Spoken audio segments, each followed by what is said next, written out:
শয়তান বলেছিল যে আল্লাহ আমি তোমার সমস্ত বান্দাগুলি দিয়া জাহান্নাম ভরে দেব।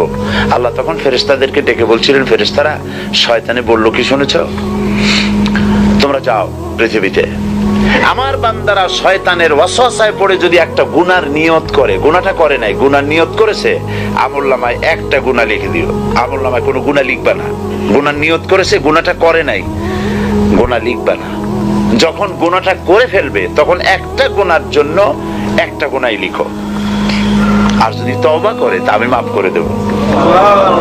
আর যদি আমার বান্দা একটা নেকের নিয়ত করে, একটা নেক কাজের নিয়ত যদি করে, তাহলে কাজটা করে নাই, নেক কাজের নিয়ত করেছে, হজে যাবে নিয়ত করেছে, যায় নাই, যেতে পারে নাই, এখনো দান করবে এখনো করে নাই, নিয়ত করেছে, আমলনামায় একটা নেকি লিখে দিবা।